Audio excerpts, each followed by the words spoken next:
자, 우리 참 옆에 분하고 인사했나요, 제가? 했죠? 네. 한 번 더 하겠습니다. 잘 삽시다. 이번에 한 번 더. 제자로 잘 삽시다. 할렐루야!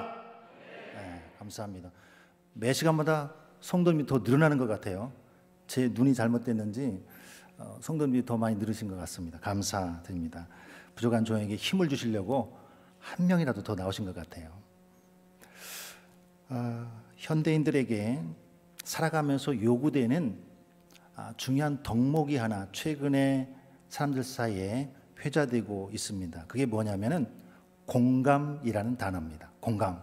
그러니까 끄떡여주기, 아하, 공감해 주는 것, 같이 마음을 부딪혀 주는 것, 이것이 이 시대의 사람들에게 꼭 필요한 그런 것이다라고 사람들이 말합니다. 우리가 관계를 맺으면서 사는데 어떤 사람은 전혀 나와 상관없는 얘기를 1시간 동안 하는 사람이 있습니다. 좀 내 얘기 좀 들어주면 좋은데 자기 얘기 1시간 동안 늘어놓는 거예요.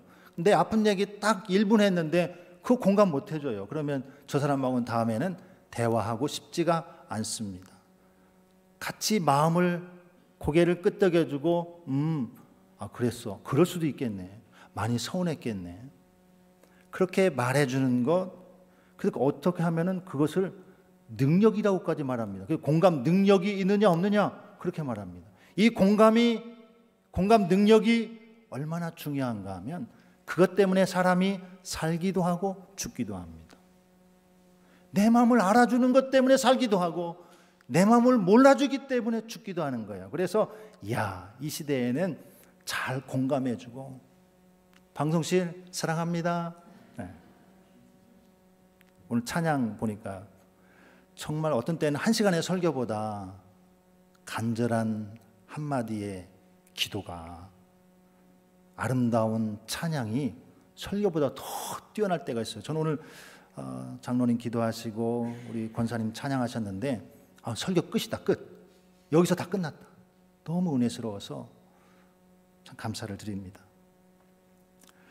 부부 간에, 또 부모 자식 간에, 친구 간에 같이 느껴주는 것, 같은 마음을 갖는 것, 그 사람의 입장에서 생각해 주는 것, 이것이 참 중요하다.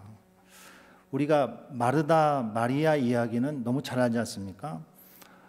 언니 마르다와 동생 마리아가 예수님을 어떻게 좀 차이나게 대접을 했는데, 마르다는 음식 준비로 대접하려고 했고 마리아는 예수님 발 아래서 말씀 듣는 것으로. 그래서 얘기를 쭉 들어보면은 결국 예수님이 마리아의 손을 들어준 거잖아요.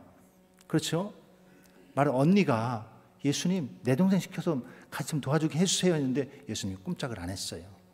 그러면서 마리아에게 좋은 편을 선택했다 이렇게 말했거든요. 그래서 이 이야기는 뭐 볼 거나 마나 예수님이 그렇게 결론 내리셨으니까 더 살펴볼 것도 없습니다. 그래서 마르다와 마리아의 이야기는 너무나 분명한 이야기예요. 음식 준비보다 말씀 준비, 말씀 듣는 거 여기 힘쓰자, 그런 얘기입니다. 근데 최근에 마르다에 대해서 공감해 주자 이런 사람들이 많았어요. 마르다의 입장에서 한번 생각해 봐야지. 마르다의 입장에서 한번 네가 생각해 봐. 그래서 그런 시도가 있었습니다. 아주 귀한 손님이 집에 오셨는데 동생이 언니 도와서, 언니 밥 안 쳐, 내가 깍두기 썰을게. 이게 도와줘서 빨리 하면은 둘 다 같이 말씀 들을 수 있고 예배에 참여할 수 있습니다. 근데 새침대기 마리아가 그제 자긴 아무것도 안 하고 말씀 듣느라고 예수님 발 아래 앉았거든요. 마르다 입장에서는 얼마나 서운하겠습니까? 교회도 보면은 주방 봉사하고 뭐 설거지하고 그런 많이 하잖아요. 그러면 식사만 하고 땡 하고 본당에 올라가서 찬양 들으면서 막 기도하는 분이 있어요. 봉사하는 사람 아직도 일거리가 많이 남았거든요. 큰 교회야 뭐 봉사팀이 들어가면 되지만 저희같이 작은 교회는 3,519명이 안 되는 저희같이 작은 교회는 이렇게 같이 해야 되는데 먼저 들어간 사람이 있고 끝까지 하는 사람, 그러면 늘 마르다가 불평인 거예요. 늘 마르다가 주방에 맨 끝까지 남는 거예요. 그러지 않겠습니까? 그래서 마르다를 한번 생각해 보자고요. 정말 귀한 손님이 집에 오셨습니다. 예고된 게 아니고 예수님이 지나가시는데 언니 마르다가 예수님 우리 집에 오세요 하고 모셔드린 거예요. 준비가 안 됐습니다. 냉장고가 있던 시절이 아닙니다. 그러니까 바쁘게 음식 준비하려고 하니까 둘이서 하면 시간도 절약되고 얼마나 좋겠습니까? 서둘러 준비해야 되는데 누군들 마루에 앉아서 예수님 말씀 듣고 싶지 않겠습니까? 그렇지요. 어떤 분은 그렇게 생각할지도 모르겠습니다. 목사님, 그래도 그렇지요. 예수님이 오라요. 음식하고 말씀하고 비교가 안 되잖아요. 말씀이 더 중요하죠. 결론이 쉽습니까? 그렇게 생각할 수 있죠. 그런데 여러분, 제가 조금 많이 이 대접하는 거, 손님 접대하는 이 얘기를 하려고 합니다. 한번 들어보세요. 이스라엘 사람들은 손님 대접하는 것이 가장 중요한 덕목 중에 하나였습니다. 나그네를 대접하는 것. 아브라함이 부지 중에 천사를 대접해서 하나님의 약속의 축복을 받았습니다. 축복을 약속받았습니다. 신약성서에도 보면 초대교회 교인들 덕목 가운데 빠지지 않는 것이 나그네를 대접해라. 나그네를 대접하라. 이스라엘 사람들의 격언에는 이런 말이 있습니다. 손님이 집에 오지 않는 집은 천사도 오지 않는다. 아무개 집에 손님이 하나도 안 와. 그러면 그 집은 천사도 안 와. 그 얘기는 무슨 얘기예요? 손님 대접하지 않는 집은 하나님의 은혜도 못 받는다는 거예요. 그러니까 손님 대접에 대해서 얼마나 진심이냐 그 얘기입니다. 지나가는 사람 예수님 붙잡아놓고 들어오세요. 음식 장만해가지고 주려고 하는 마르다의 마음을 이해해야 되는 겁니다. 초대교회 자료를 제가 찾아봤더니 손님 대접하는 것이 얼마나 중요한지 여러 책들 구체적인 내용들이 있더라고요. 약 80년에서 100년 사이에 기록된 것으로 알고 있는 디다케라는 책이 있습니다. 디다케, 부제는 12사도의 가르침이라는 책입니다. 여기에 보면 이런 내용이 있습니다. 그 당시에는 이 목회자, 예언자라고 불렀는데 그 목회자를 접대하는 일이 있었는데 목회자가 두 종류예요. 하나는 우리 교회에 담임하고 있는 담임 목사님, 또 하나는 이곳저곳 다니면서 순회하시면서 말씀을 전하시는 순회 목사님. 그래서 이곳에서 우리 박준규 목사님처럼 이곳에서 담임하고 있는 목사님을 붙박이 예언자라고 했고, 돌아다니며 순회하면서 말씀을 전하는 목사님을 떠돌이 예언자라고 했습니다. 붙박이 예언자와 떠돌이 예언자가 있습니다. 이 둘 중에 누가 더 권위가 있을까요? 쉽게 해서 누가 더 높은 사람일까요? 붙박이 예언자, 떠돌이 예언자. 떠돌이 예언자입니다. 순회 목사님이 더 권위가 있습니다. 쉬운 이야기로 하면 이런 겁니다. 사도 바울은 떠돌이 예언자입니다. 순회 목회자입니다. 그래서 어디든지 갑니다. 에베소, 어디 갔다 골로새, 갈라디아에 갔다가 어디든지 갑니다. 가서 복음을 전하고 교회를 세우고, 이분은 순회 목회자예요. 디모데는 붙박이 목회자입니다. 에베소 교회 목회하는 겁니다. 디모데가. 그러면 디모데와 사도 바울이 디모데를 믿음의 아들이라고 했거든요. 그래서 떠돌이 예언자와 붙박이 예언자가 있는데 이 둘을 어떻게 대접할 것인가, 이 얘기를 한번 자막을 보여주시기 바랍니다. 디다케 11장 4절에서 6절에 보면 여러분에게 오는 모든 사도는 마치 주님처럼 영접받을 일입니다. 그는 그러나 하루만 머물러야 합니다. 필요하다면 이틀을 머물러도 됩니다. 만일 사흘을 머물면 그는 거짓 예언자입니다. 만일 그가 돈을 요구한다면 그는 거짓 예언자입니다. 목사님을 접대하는 것은 지극히 당연한 것이었습니다. 목사님이 지나가면, 선교사님이 지나가면 모셔서 접대를 했습니다. 하루 접대하고 이틀까지 접대했습니다. 3일 이상 대접받으려고 하면은 그것은 점검해봐라 그 얘기입니다. 그런데 거기다가 나 여비가 필요한데 돈 좀 줘. 그러면은 그는 뭐다? 거짓 예언자다. 그 다음에 붙박이 목사님, 담임 목사님은 어떻게 예우해야 되는가? 한번 띄워주시기 바랍니다. 디다케 13장에 보면 여러분 곁에 머물기를 원하는 참 예언자는 누구나 먹을 자격이 있습니다. 소출을 거두어 그 만물을 예언자에게 드리십시오. 만일 그 지역에 목사님이 없다면 가난한 자들에게 주십시오. 이게 100년 전, 그러니까 주후 100년 되기 전에 교회들 사이에서 이런 사도들의 가르침으로 배우고 있었던 책에 기록된 내용입니다. 그 교회 목사님에게도 마땅히 이곳에서 목회하는데 섬깁니다. 그래서 항상 소출의 맛 것을 갖다 드렸습니다. 그런데 목사님이 없는 지역이 많잖아요. 그런 지역엔 누구한테 접대해라? 가난한 자에게. 가난한 자를 섬겨라. 이것은 철저히 구약에서부터 내려오는 하나님의 마음, 하나님의 정신입니다. 지금 이 접대의 중요성을 지금 얘기하고 있는 겁니다. 사도행전 예루살렘 교회에 7 집사님을 임명할 때 왜 그게 생겨났습니까? 장로직보다 더 먼저 생겨났죠. 구제하는데, 접대하는데 헬라파 사람들이 좀 제외되고 소외되니까 불평이 나오죠, 교회 안에서. 그래서 이 문제를 어떻게 할까? 이거 전담해서 섬길 수 있는, 대답할 수 있는, 그래서 7명의 집사님을 세워서 그 일을 담당하게 했던 것입니다. 섬기는 것이 얼마나 중요하냐, 대접하는 일이 교회 안에서 얼마나 중요하냐.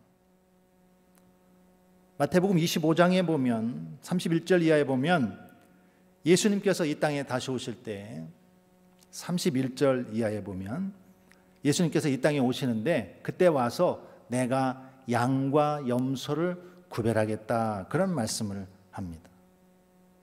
양과 염소를 어떻게 구별합니까? 내가 양과 염소를 구별한다.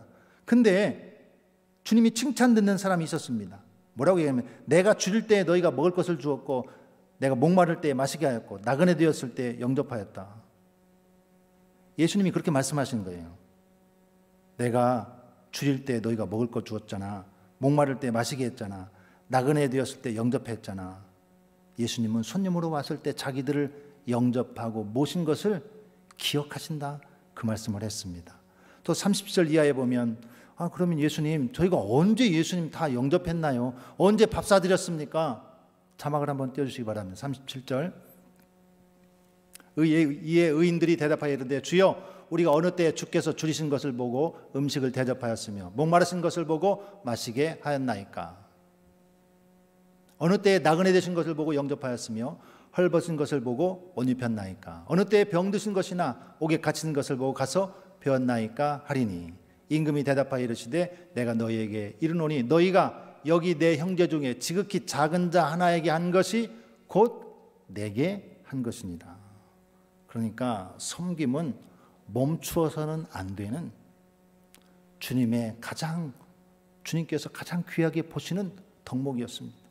예수님 실제로 대접하지 않았는데 아무개 선생님을 대접했고 지나가는 불우한 이웃을 대접했는데 예수님은 그것을 가지고 내 형제 중에 작은 자에게 한 것이 나에게 한 것이다라고 칭찬하시더라. 언제? 마지막 때에, 우리가 천국문 앞에 섰을 때에 그런 평가를 받더라. 양과 염소가 이렇게 다른 대접을, 다른 평가를 받더라라는 겁니다. 누가복음 10장 1절부터 보면 예수님께서 70인의 제자를 전도대로 파송을 합니다. 전도대로 70인의 제자를 파송하면서 어떻게 해야 되냐? 너희가 전도 여행을 떠나면서 돈이나 전대 가지지 마라, 두보로 가지지 마라. 그러면서 뭐라면 어느 집에 들어가면 먼저 평안을 빌어라. 그 다음에 7절부터 한번 자막을 띄워주시겠습니다. 그 집에 유하며 주는 것을 먹고 마시라. 일꾼이 그 삭슬 받는 것이 마땅하니라. 이 집에서 저 집으로 옮기지 말라.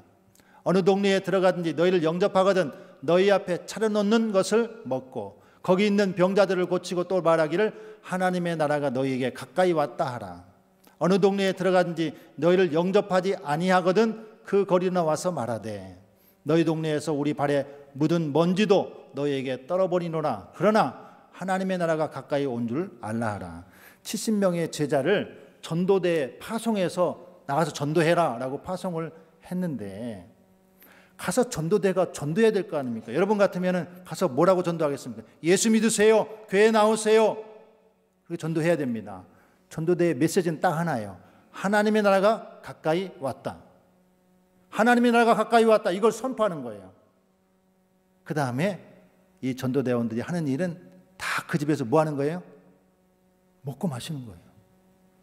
그 집에 앉아서 너 차려주는 거 먹어. 너 영접하다. 대접하지 않아? 그럼 그 집에서 나올 때 먼지 떨고 나와. 하나님의 나라가 가까이 왔다. 이 한마디 선포입니다. 병자가 있으면 병자를 고쳐줍니다. 그리고 나머지 대부분은 그 집에 앉아서 먹는 거예요. 대접받는 겁니다. 이것을 예수님의 전도자들이 그 집에 나가서 너희가 이렇게 해라라고 예수님이 친절하게 알려주는 겁니다. 그러니까 전도자를 영접하고 먹을 것을 대접하는 것이 얼마나 중요한지 모릅니다. 누가복음 4장 38절 39절 이하에 보면 한 번은 시몬의 장모님이 아파서 열병으로 누워 있었습니다. 자막은 띄워주세요. 제자들이 가서 예수님, 시몬의 장모님이 몸이 편찮으십니다. 고쳐주세요. 그래서 예수님께서 그 집에 가셨어요. 시몬의 장모가 아프다는 얘기를 듣고 그 집에 가서 보니까 누워 있습니다. 보니까 이거 하루 이틀 아픈 게 아니라 중환병이에요. 열병으로 누워있다. 누워있다는 그 단어가 오래됐다는 의미입니다. 오랫동안 아픈 거예요. 예수님이 어떤 본문에서는 열병을 꾸짖고 예수님이 그 여인을 일으킵니다. 예수께서 가까이 서서 열병을 꾸짖으신데 병이 떠나고 여자가 곧 일어나 그들에게 수종드니라. 그런데 여기서 중요하게 봐야 되는 것은 그 마지막 단어입니다. 여자가 곧 일어나 그들에게 뭐하더라? 수종드니라. 수종이 뭐예요? 오늘날로 말하면 부엌에 가서 음식을 차렸다, 그 얘기입니다. 열병으로 여러 날 누워서 일주일 이상, 열흘 이상, 한 달 이상 누워서 사경을 헤매던 여자가 하나님이신 예수님께서 오셔서 그 병을 꾸짖으시고 고쳐주셨습니다. 하나님이 나를 고쳐주셨다. 내가 하나님의 고침으로 나음받았다. 내가 하나님의 은혜로 나음받은 이 증거를 무엇으로 보일까? 내가 부엌에 가서 음식 만들어서 예수님 대접해야지. 하나님의 은혜가 임한 것을 내가 무엇으로 증명할까? 하나님의 신의 역사가 내게 임했는데 내가 이것을 어떻게 드러낼까? 시몬의 장모 그 여인은 고침받자마자 우리가 병원에서 몇 달 입원했다 퇴원하면 움직일 수 있나요? 병원에서는 가라고 하지만 집에서는 더 요양해야죠. 움직이지 마. 엄마 의사는 한 달 더 쉬라고 그랬는데 아무것도 하지 마. 내가 음식 다 할게. 가만히 있어. 그러잖아요. 근데 그 여인은 일어나자마자 자기가 할 수 있는 최고, 하나님이 나를 고쳐준 은혜에 대해서 내가 어떻게 이것을 드러낼까? 어떻게 증명할까? 부엌에 가서 음식을 만들어서 예수님에게 대접했다. 이것이 수종 들었다, 그 얘기입니다. 지금 뭘 얘기하고 있다고? 우리가 음식 대접하는 거, 섬기는 거, 이거 너무 중요하다. 섬기는 거 너무 중요하다. 그러니까 마르다가 예수님을 자기 집으로 영접했고 음식을 준비하는 것이 얼마나 귀한 일인가. 예수님 지나가는데 예수님 저희 집에 오세요 라고 모셔드렸고, 예수님 잠깐만 앉아 계세요. 부엌에 가서 막 음식 만들고 있는 이 마르다의 모습은 지극히 그리고 가장 뛰어난 이스라엘 중에 가장 모범적인 이스라엘 백성이었다. 다만 우리는 결론을 알기 때문에, 이미 주님께서 마리아의 손을 들어줬기 때문에 그 원인을 알아야 되잖아요. 다만 그럼 마르다가 놓친 게 뭐지? 이거 하나는 생각하자는 거예요. 마르다는 뭘 놓쳤지? 본문은 마르다의 상태를 40절에서 이렇게 표현합니다. 40절 한번 보여주십시오. 마르다는 준비하는 일이 많아 마음이 분주한지라. 마음이 분주하다, 이게 키포인트입니다. 마음이 분주하다. 마음이 분주했다. 이것을 더 정확하게 보면 마음이 갈라졌다, 그런 뜻입니다. 마음이 흩어졌다, 그런 뜻입니다. 마르다의 마음이 예수님 오셔서 너무 좋은데, 대접할 일 생겨서 너무 좋은데, 이게 가장 최고의 덕목인데 오늘 그 일을 할 수 있어 얼마나 좋으냐. 그런데 그 마음이 분주하니까 갑자기 마음이 갈라진 거예요. 마음이 갈라지면, 마음이 흩어지면 어떤 일이 생기냐면 주님 앞에 원망합니다. 주님, 주님은 뭐예요? 주님 호칭이 나의 주 아닙니까? 주 큐리오스, 주님 나의 주인, 나의 임금, 주여. 근데 그 다음 말은 뭐냐면 내 동생에게 명하여 나를 도와주라. 왜 명하지 않습니까? 그렇게 말하잖아요. 그럴 수 있습니까? 주여, 주님이라고 마르다가 말했는데, 말은 그렇게 부르긴 그렇게 부르고 예수님을 자기 시키잖아요. 예수님, 왜 명령해서 내 동생 다 이렇게 바쁜 거 아시는데 왜 내 동생에게 언니 도와줘? 그 말 왜 안 하세요? 왜 이렇게 됐습니까? 마음이 분주해서, 마음이 갈라져서. 우리가 신앙생활 하다 보면 이런 일이 많다 없다? 많다는 거예요. 그래서 오늘 이 말씀 묵상하는 거예요. 세상에 이런 일이? 그렇지. 나에게도 이런 일이 참 많지. 예수님께서 41절에 이렇게 말씀합니다. 41절, 주께서 대답하여 이르시되 마르다야 마르다야 네가 많은 일로 염려하고 근심하나 몇 가지만 하든지 혹은 한 가지만이라도 족하니라. 마리아는 이 좋은 편을 택하였으니 빼앗기지 아니하리라 하시니라. 많은 일, 딱 한 가지, 이 둘이 차이를 만든 겁니다. 네가 많은 일 때문에 이렇게 됐구나. 차라리 하나만 하지. 차라리 하나만 하지. 근데 마리아는 뭐 했어요? 하나만 했어요. 네가 많은 일 때문에 내 마음이 이렇게 됐구나. 아이고 하나만 했으면 좋았을 텐데. 네가 많은 일로 염려하고 근심하나 몇 가지만 하든지 혹 한 가지만이라도 족하니라. 마리아는 이 좋은 편을 택하였으니 빼앗기지 아니하리라. 마음이 갈라져서 염려하고 근심하는 것이 바로 분주한 상태였다는 겁니다. 마음이 갈라지면 그 신앙생활의 본질에서 벗어나는 거예요. 마음이 갈라지면. 그래서 우리는 늘 마음을 결심 붙잡아야 돼요. 마음이 갈라지지 않도록. 본질은 무엇이냐 그러면 오늘 손님은 누구입니까? 예수님이죠.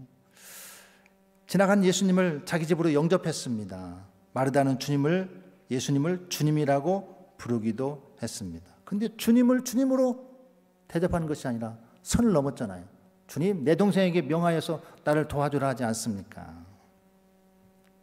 마르다의 섬김의 선택이 잘못되었다고 말할 수 없다. 첫 번째, 그렇죠?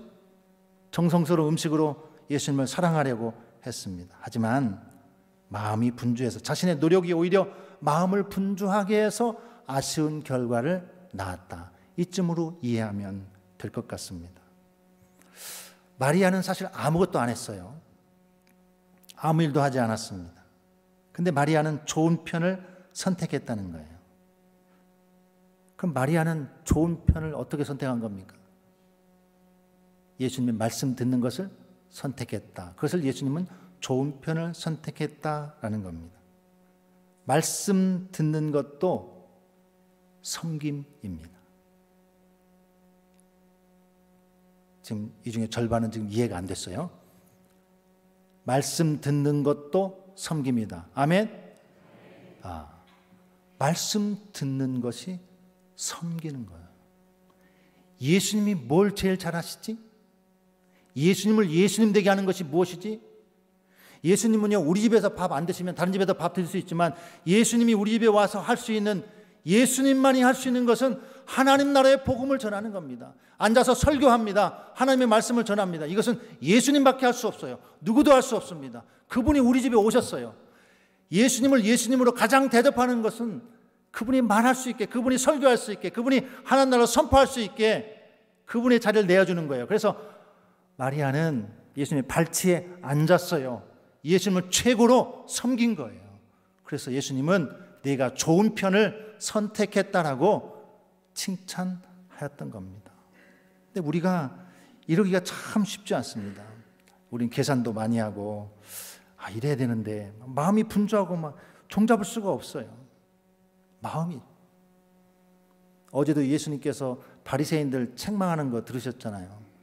하나님 사랑하는, 이게 본질인데 그들은 하나님 사랑하는 거예요. 그래서 박하와 운양과 채소의 11조까지 막 하나하나 세면서 다 11조까지 드렸는데 정작 하나님이 원하는 것은, 하나님은 사랑을 원하셨는데 하나님은 온데간데없고 내 11조 어떻게 드려야지, 내 어떻게 헌금해야지, 본질을 놓친 겁니다. 그러니까 마음이 갈라진 거예요.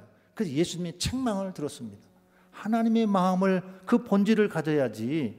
내 마음이 두 갈래로 갈라졌구나, 내 마음이 분주하구나, 그렇게 하나님에 대해서, 본질은 하나님의 사랑인데 내 행위 이것만 몰두하니까 정말 하나님이 원하시는 삶을 살지 못하는 일을 하더라. 그것이 바리새인이었다. 근데 그것이 언제든지 얼마든지 우리가 될 수 있다. 그래서 그것을 생각해야 됩니다. 오늘날 많은 사람들은 여전히 바쁘게 살아가고 교회 안에서도 참 바쁘게 살아갑니다. 마음 중심을 잡는다, 결심한다는 것이 참 쉽지 않습니다. 그러나 중요합니다. 우리의 마음을 하나님께로 모으고 우리 마음을 주님께로 모으는 것 너무나 중요합니다. 저는 성경 인물 중에 다윗을 좋아합니다. 다윗. 여러분 누굴 좋아하시나요? 다 각자 좋아하시는 분이 다르겠죠. 제가 다윗을 좋아하는 것은 어릴 때 주일학교 때 교회 가면 선생님이 성경 동화를 들려주잖아요. 저희는 주일날도 교회 가고 목요일날은 어린이 예배니까 목요일날, 그럼 초등학생 때부터 이제 수십 리길을 걸어서 교회를 다닙니다. 가면 선생님이 구연동화, 성경 동화를 해줘요. 어느 날 성경 동화를 듣는데 제목이 뭐냐면 쓱, 싹, 촥이에요. 우리 여선생님이 설교하셨는데 제목이 뭐냐면 쓱, 싹, 촥이에요. 무슨 얘기지? 하고 들어봤는데 다윗 얘기를 하는 거예요. 골리앗이라고 하는 장수하고 싸우는데 물맷돌 하나 가지고 골리앗의 이마를 쳐서 쓰러뜨렸다. 그 다음에 그 조그만 다윗이, 꼬맹이 다윗이 어떻게 했는지 아니? 골리앗 장군이 차고 있던 칼을 쓱 뺐어. 그 다음에 칼 들어가지고 골리앗의 목을 싹 베었어. 그 목을 쳐가지고 촥 들었어. 어린 목동 다윗을 하나님이 이렇게 승리하게 하신 거야. 그래서 저는 그때 이 다윗 얘기가 너무 좋아가지고 쓱싹 촥만 나오면 내가 어릴 때 들었던 다윗 얘기. 제가 다윗을 좋아합니다. 다윗이 실수도 있었고 뭐 많은 얘기가 있지만 제가 다윗 얘기 왜 하려고 했냐면 다윗이 그런 때가 있었어요. 마음이 하나님께로 온전히 가지 못하고 막 갈라지는 때. 사무엘하 5장에 보면 다윗이 왕이 됩니다. 먼저는 헤브론 사람들이 왕으로 추대해서 왕이 되었다가 나중에 이제 통합 전체 왕이 됩니다. 그러고 나서 다윗이 곰곰이 생각하니까 내가 통합 왕으로서 어떻게 하면 이 나라를 잘 다스릴까? 여러 가지 뭐 수도도 정해야 되고 여러 가지 많은 일이 하는데 그 중에 하나가 뭐냐면 예배를 잘 드려야 되겠는데 언약궤 어디 있지? 언약궤를 내 다윗성에다가 모셔와야 되겠다. 이 생각을 한 거예요. 그래서 언약궤를 다윗성으로 모셔오기로 합니다. 1순위 제일 중요한 일을 그것으로 했습니다. 그 언약궤가 어디 있냐면은 지금 블레셋 군대에 빼앗겼다가 산속 아비나답의 집에 오랫동안 있었습니다. 자, 사무엘하 6장에 보면 오늘 다윗이 이 궤를 모셔오려고 합니다. 이스라엘에서 3만 명을 뽑았습니다.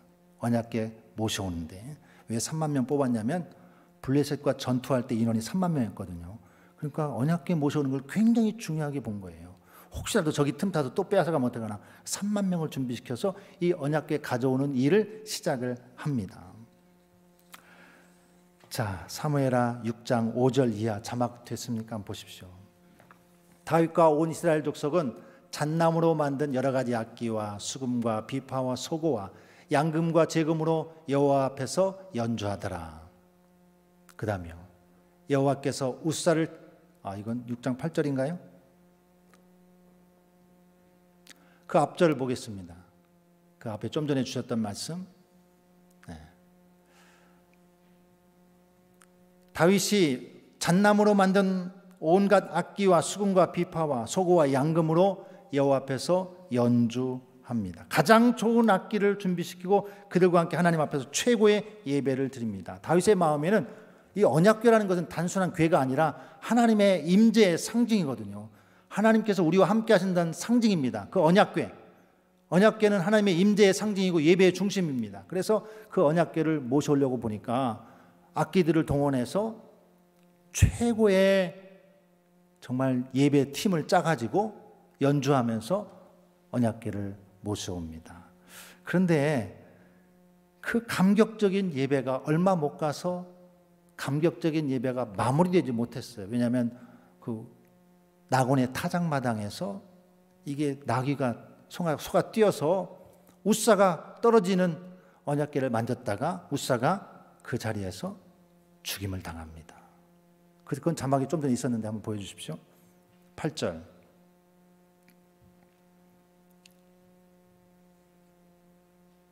여호와께서 웃사를 치심으로 다윗이 분하여 그것을 베레스 웃사라 부르니 그 이름이 오늘까지 이르니라. 오늘까지 있는 이름이 뭐냐면 베레스 웃사입니다. 다윗이 최고의 예배 연주자를 모아서 예배하면서 언약궤를 모셔오는데 하나님께서 웃사를 치니까 갑자기 다윗에게 분한 마음이 생겼어요. 여호와께서 웃사를 치심으로 다윗이 분하여 이 분함을 견딜 수 없어서 그 이름도 베레스 웃사라 지었는데 그 이름이 오늘까지 있대요. 다윗이 아무리 좋은 예배를 가지고 하나님을 모셔오려고 했는데 이런 일이 있으니까 다윗이 분했던 겁니다. 하나님의 궤를 옮겨오는 일 이스라엘에게 중요한 일입니다. 다윗이 정성을 다했습니다. 그런데 이 일이 왜 실패했을까? 왜 베레스 웃사가 되었을까? 그 많은 연주자들의 연주는 왜 멈추었을까? 예배는 왜 끝나지도 못하고 중간에 멈추었을까? 겉으로 드러난 것은 이 웃사라는 사람이 하나님의 언약궤를 만졌기 때문에 하나님이 치셔서 죽었기 때문에 언약궤는 만지면 안 되거든요. 성물은 만지면 죽습니다. 웃사가 만져서 죽었어요. 그게 1차 원인입니다. 근데 그게 진짜 이유냐? 성경학자는 그렇게 생각 안 하거든요. 그건 그냥 표면적인 이유고 진짜 이유는 뭐겠느냐?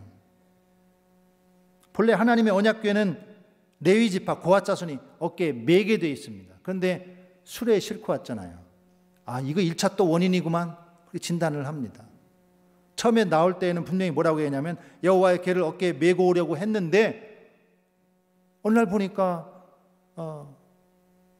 새 수레에 실어서 오는 겁니다. 근데 다윗이 그걸 체크 못했지? 다윗은요 잘 압니다. 예배의 법도나 이런 걸 잘 압니다. 왕인데요. 하나님의 궤는 수레에 실을 수가 없어요. 어깨에 매야 됩니다. 레위 지파 체크 못한 거예요. 처음에는 분명히 메어 오려고 했다 그렇게 되어 있는데 나중에 보니까 수레에 싣고 오네. 근데 다윗이 아무것도 체크 못합니다. 그래서 수레에 싣고 오다가 웃사가 잡아서 웃사는 죽고 이 예배는 엉망이 된 겁니다. 그래서 저는 이 다윗이 아까 그 분해했다 베레스 웃사 그거를 계속 묵상할 수밖에 없어요. 원인은 저는 거기서 찾습니다. 실패의 원인이라는 것은 결국 다윗의 마음, 다윗의 분주한 마음 혹은 갈라진 마음, 그것이 원인이지 않겠느냐. 다윗의 속 마음이 동기가 무엇이냐. 다윗이 실질적인 통합 왕이 되었지만 사실은 모든 지역의 지파로부터 지지를 받은 것은 아니에요. 아, 빨리 내가 통합 왕이 되어서 모든 지파에 내가 통솔을 해야 되는데 뭐가 좋지? 뭐가 좋지? 그렇지. 예배 드릴 때 언약궤가 있어야 되는데 언약궤면 되겠구나. 언약궤를 빨리 모셔오자. 그렇게 된 건 아닙니까? 그러면 동기가 뭐예요? 하나님께 예배하고 하나님을 정성으로 섬기기 위해서 언약궤를 가져온 것이 아니라 나의 통치의 수단으로 내가 빨리 이 왕권을 안정시키고 정체를 안정시키고 예배를 안정시켜야 되기 때문에 자기 왕권 때문에 언약궤를 가져오기로 작정을 한 거예요. 그러니까 그 동기 출발부터 그렇게 마음이 나눠져 있으니까 수레에 싣고 오는 거 체크 못한 겁니다.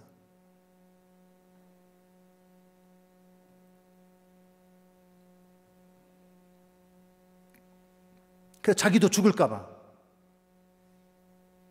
분해했습니다. 사무엘상 6장 10절에 보니까 다윗이 여호와의 궤를 다윗성 자기애로 메어가기를 즐겨하지 아니하고 가드 사람 오베데돔의 집으로 메어간지라.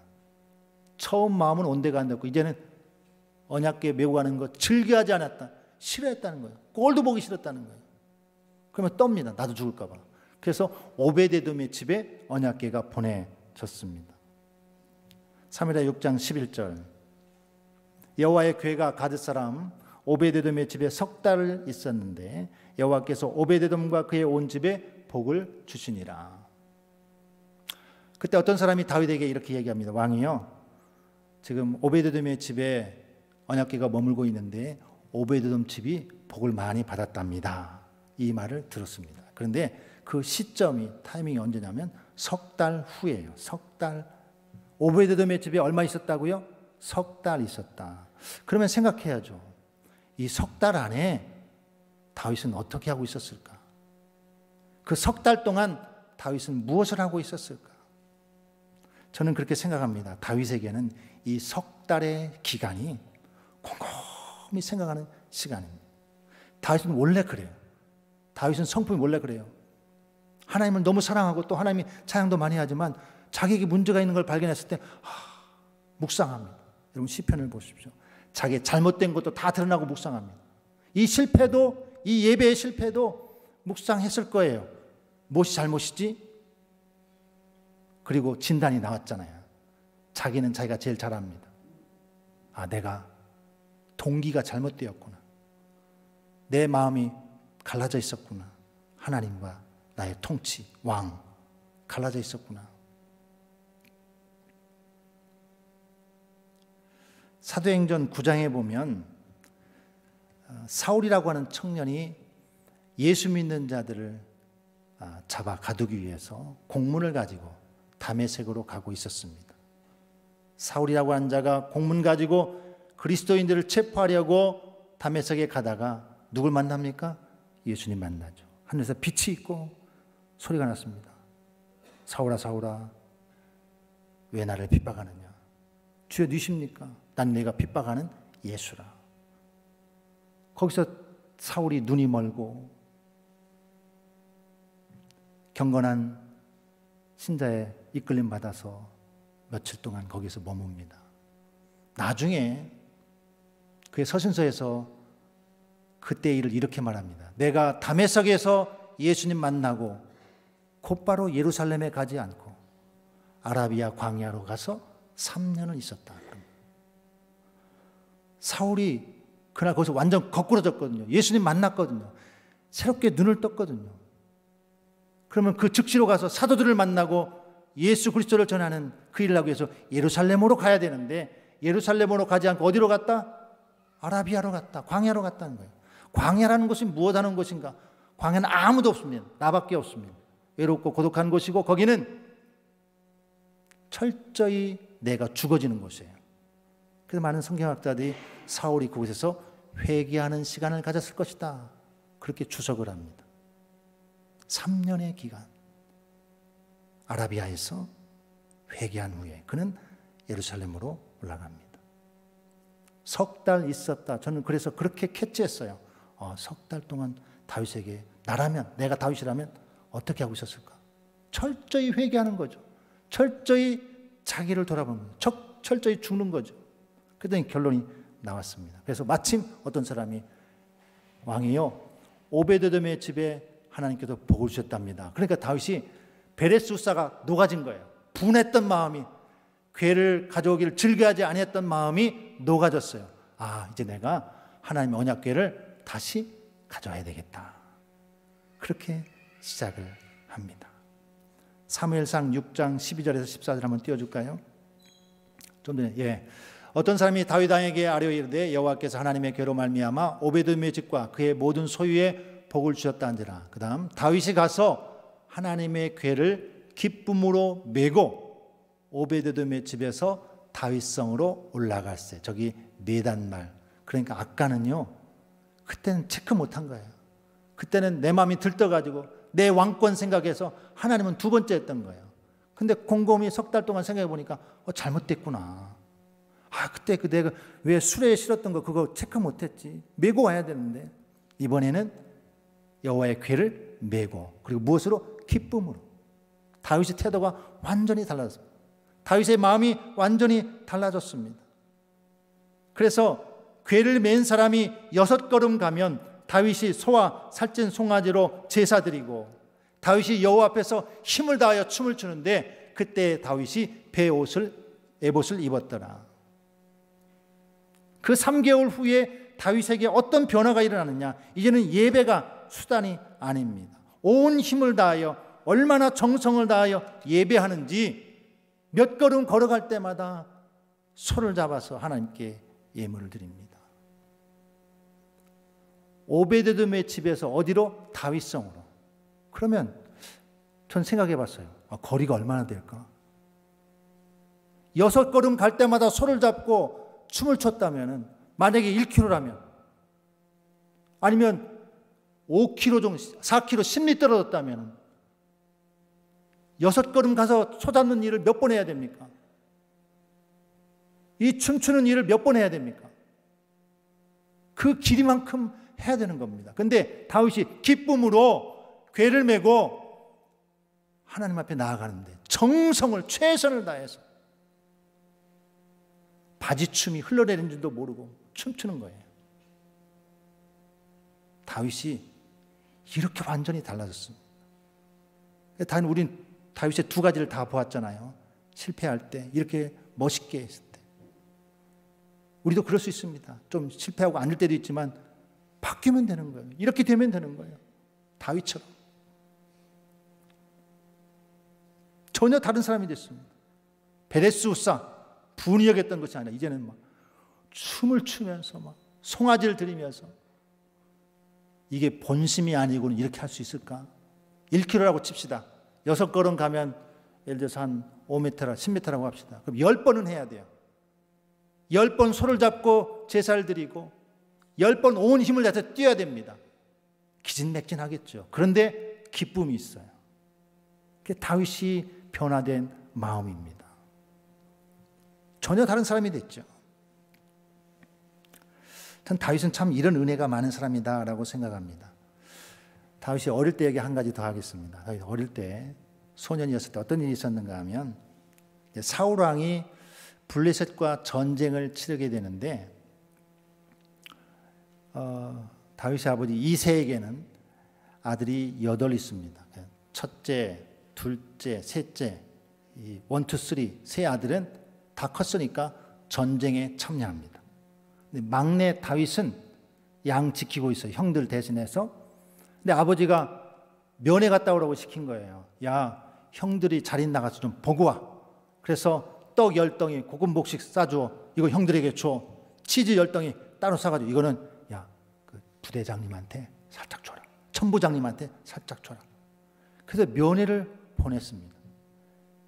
다윗이 형들 면회를 싸가지고 가다가 뭘 봤냐면, 그때는 이스라엘과 블레셋이 어떻게 싸웠냐면, 블레셋의 장수 하나가 나와서 야, 이놈들아, 내가 너희들 가만두나 보다, 너희 이놈 자식들 하면서 소리 고래고래 지르면 이스라엘이 어휴, 저 덩치도 큰 놈이 참 무섭다, 벌벌 떠는, 이런 일을 40일 동안 조석으로 아침 저녁으로 골리앗이 나와서 자기 몸을 드러내면서 이스라엘 군대를 모욕하고 있습니다. 그때마다 이스라엘은 기가 죽어가지고 아이고 어떻게 하나 그렇게 하고 있는데, 다윗이 그거를 들은 거예요. 듣고 나서 어떻게 합니까? 가만히 있을 수 있습니까? 그래서 사람들에게 갔습니다. 저 할례 받지 못한 저 원수들이 하나님의 군대를 모욕하네. 만일 저 장수를 무찌르면 뭘 준다고 합니까? 자막에 다 있는데 제가 가는 대로 자막이 나오면 좋겠는데, 감사합니다. 방송실 감사합니다. 그러니까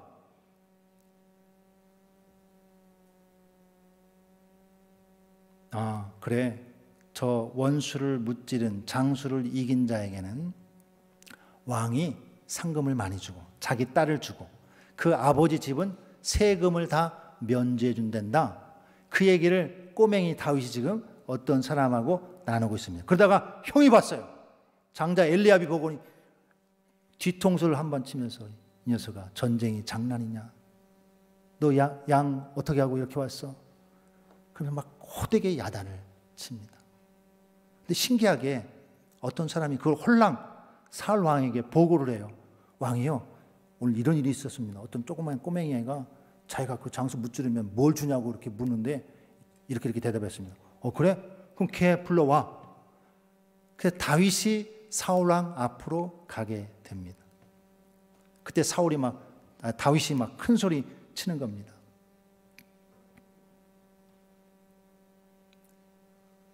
왕이여, 내가 저 원수를, 저 장수를 내가 무찌르겠습니다. 근데 사울 왕이 보니까 우리가 아무리 전세가 기울었어도 이 어린아이가, 젊은 소년이 와서 이렇게 말하는 게 가당치가 않잖아요. 그래서 안 돼. 너는 소년이고, 어린애라는 거예요. 너는 소년이고 그 장수는 어려서부터 장수야. 이렇게 얘기한 겁니다. 게임이 안 돼. 안 돼. 그랬더니 막 다시 눈이 동그래지면서, 왕이요, 제가 들에서 아버지 양을 칠 때 사자나 일이나 아니면 곰이 와서 양을 해치면 제가 가서 턱을 찢어가지고 양을 구해냈습니다. 수염을 잡고 뽑아내서 건져왔습니다. 할 수 있습니다. 그런 거예요. 그러니까 왕이 기가 막혔지만 그래도 기특해서, 참 가상해서, 그래? 그럼 한번 해보자. 그 사울왕이 뭘 주냐면 자기가 입던 갑옷을 주고요, 투구를 주고 자기가 입던 군복을 다 벗어줍니다. 이거 입고 보라. 근데 어린아이잖아요. 다윗이. 군복이 맞습니까? 안 맞죠. 투구가 맞습니까? 안 맞죠. 그래서 거추장스럽습니다. 불편합니다. 몇 걸음 걸어보더니 불편해서 안 되겠습니다 하고 다윗이 다 벗어놓고 물맷돌 5개 가지고 골리앗 앞에 나아갑니다. 자, 이게 1부 끝. 2부는 어떻게 시작하냐면 쓱, 싹, 촥입니다. 2부는 다윗이 골리앗 앞에 섰습니다. 너는 칼과 창과 단창으로 나오지만 나는 네가 모욕하는 만군의 여호와 이스라엘 군대의 하나님의 이름으로 나아간다. 다윗이 조그만 소년이 3m가 넘는 거구 골리앗을 향해서 너는 칼과 창과 단창으로 나오지만 나는 네가 모욕하는 만군의 여호와 이스라엘 군대의 하나님의 이름으로 나아간다. 그래서 물맷돌 던져서 골리앗을 쓰러뜨리고 그 다음에 쓱, 싹, 촥. 2부 끝. 3부 장면이 또 바뀝니다. 사무엘상 17장 55절 이하 자막을 띄워주시면 감사하겠습니다. 사울은 다윗이 블레셋 사람을 향하여 나아감을 보고 군사령관 아브넬에게 묻되 아브넬아, 이 소년이 누구의 아들이냐? 아브넬이 이르되 왕이요, 왕의 사심으로 맹세하옵나니 내가 알지 못하나이다. 왕이 이르되 너는 이 청년이 누구의 아들인가 물어보라. 골리앗을 쓰러뜨리고 이스라엘은 기세가 충천했습니다. 블레셋은 도망갑니다. 백성들이 와 하고 소리졌습니다. 그때 다윗이 달려가면서 적군들을 무찌르는데 왕의 눈에 보니까 우리 편이 이기고 있네. 맨날 치고 있었는데, 도망가고 있었는데 우리 편이 이기고 있는데 맨 앞장서고 있는 녀석을 보니까 도대체 저게 누군지 궁금한 거예요. 아브넬 장군한테 저기 앞장서서 가고 있는 쟤가 누구냐? 어느 집 아들이냐? 아브넬 장군도 모르는 거예요. 왕이요, 저도 모릅니다. 야, 가서 좀 알아보고 와. 이게 왜 문제인지 아십니까? 왜 못 알아봤을까요? 사울왕이 안경이 안 써서, 눈이 좋지 않아서? 아니에요. 좀 전에, 그게 몇 시간 전인지 아니면 요 며칠 사이인지 모르겠지만 최근에 다윗이 사울왕 앞에 왔습니다. 사울왕이 자기 군복을 벗어주고 갑옷을 벗어주고 투구를 씌워주고 칼을 주면서 야, 넌 안 되잖아. 그래도 할 수 있습니다 하니까 그래, 내 옷이라도 가지고 나가라. 바로 눈앞에서 다윗과 사울이 만나서 다른 얘기도 아닌 적 골리앗을 무찌르는 제일 중요한 얘기, 군복을 얘기하고 있고 전투를 얘기하고 있고, 이 얘기했던 것을 그게 몇 시간 전인지 하루 지났다고 칩시다. 일주일 지났다고 칩시다. 그걸 몰라봐요? 사울왕이 몰라봤다는 것은 둘 중 하나입니다. 사울왕이 눈이 나쁘든지 아니면 다윗이 전혀 다른 사람이 되었든지. 두 번째 답이 있습니다. 사울의 시력은 그대로예요. 사울이 왜 깜짝 놀라서 저게 누구의 아들이냐? 왜 몰라봤느냐? 너는 칼과 창과 단창으로 나오지만 나는 네가 모욕하는 만군의 여호와의 이름으로 나아간다. 그 기세를, 그 얼굴을 볼 때 이건 다윗이 아니야. 지금까지 봤던 어린 앳된 소년이 아닌 거예요. 전혀 다른 인물이 된 겁니다. 전혀 다른 사람이 된 거예요. 다윗이 어린 소년이 아니라 3m가 넘는 거구 골리앗을 향해서 나아가는 사기충천한 하나님의 군사가 되어서 나가는 겁니다. 그래서 사울 왕이 못 알아본 거예요. 다윗이 그때의 다윗이 아니었다. 전혀 다른 다윗이었다. 그러니까 다윗이 언약궤를 메고 오려고 하다가 실패해서 분해가지고 베레스 우사라고 하고 이 언약궤 내가 다시는 쳐다보나 봐라. 즐겨하지 아니하고 관심 끊고 있었는데 석 달 동안 또 침상을 적셨겠죠. 다윗이 실수하고 잘못하고 죄를 지으면요 회개를 잘해요. 다윗이 우리아의 아내를 범하고 나서 얼마나 눈물로 회개했는지 자기 침상이 썩을 정도로 눈물로 회개했습니다. 그걸 잘해요 다윗이. 그래서 저는 다윗이 좋아요. 석 달 동안 그거 안 했겠습니까? 내가 왜 실패했지? 생각해 보니까 내 마음이 갈라져 있었구나.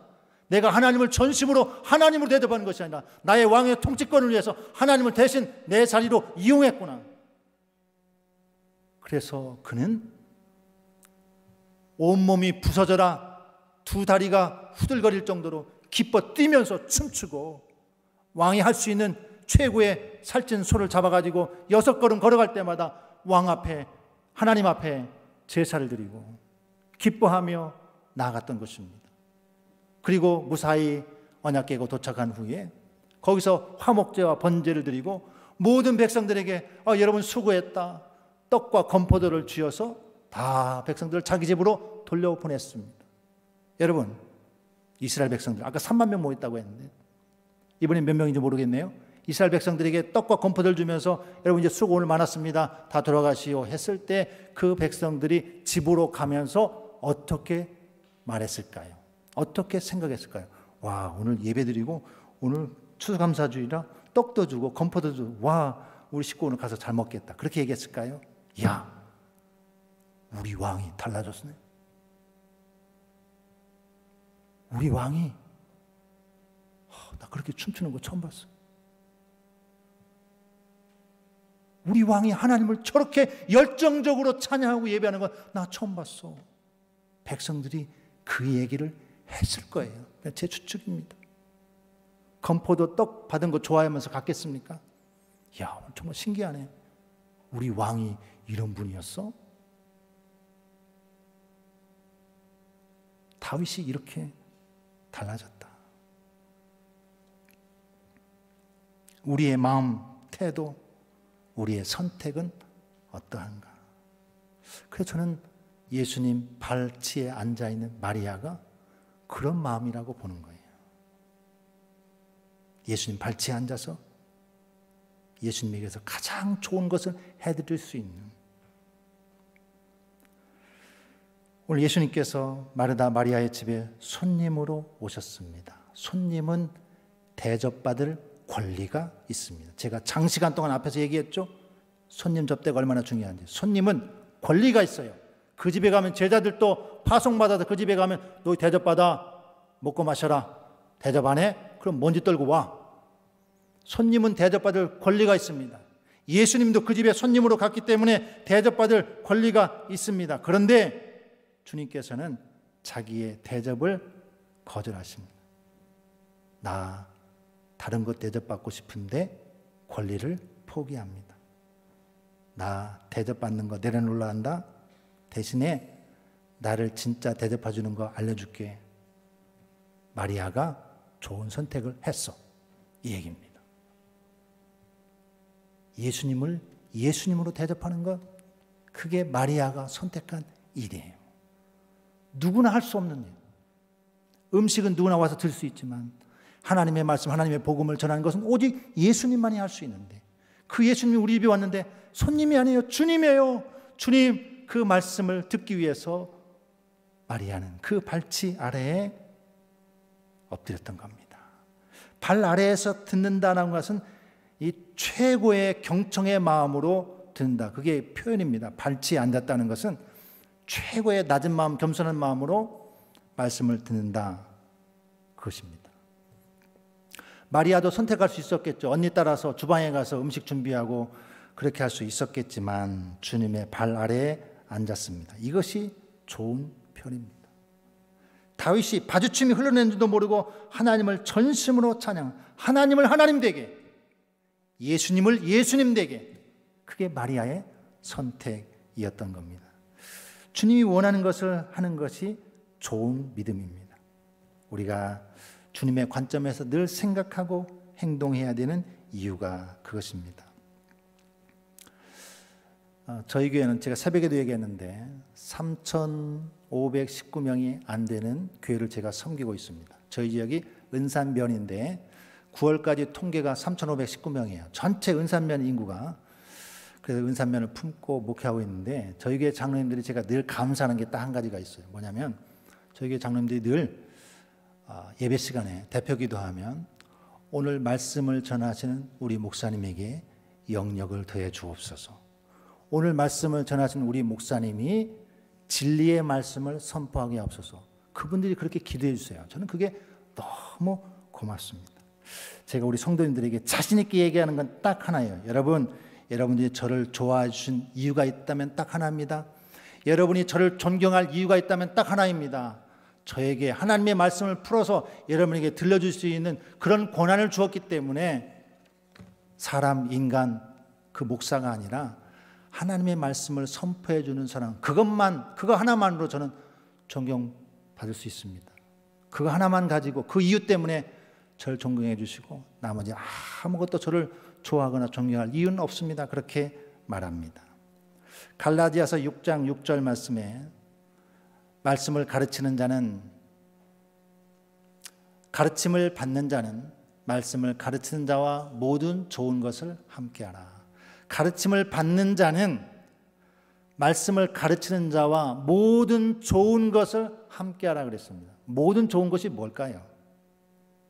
좋은 음식 대접해드리고 선물 사주고 그것도 포함될 수 있겠죠.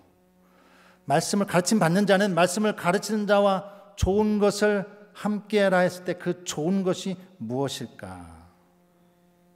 말씀 가르침 받는 자 여러분들이 말씀을 전하는 자에게 좋은 선물을 주는 것은 여러분이 그 말씀을 앉아서 주님의 말씀으로, 하나님의 말씀으로 받는 거예요. 아멘하고 받는 거예요. 여러분의 얼굴에서 기쁨으로 받는 거예요. 감사함으로 받는 거예요. 내가 목사님한테 해줄 수 있는 최고의 선물은 아멘, 주님, 그렇습니다.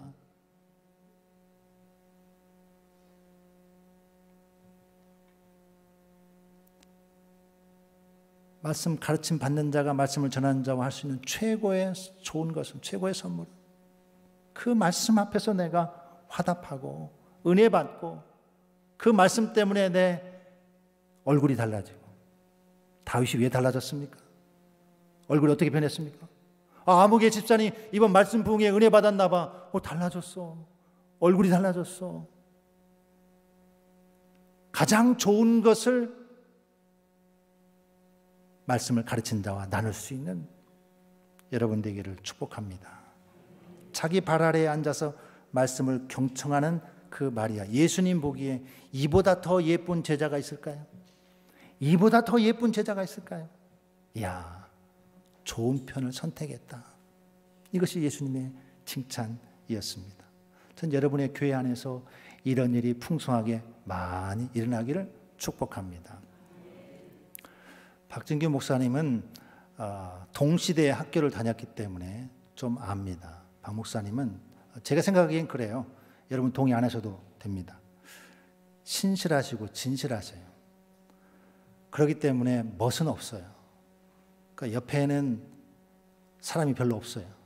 신실한 사람, 진실한 사람은요, 그 옆에 별로 사람 없습니다. 근데 주님만 바라봐요. 말씀만 바라봐요.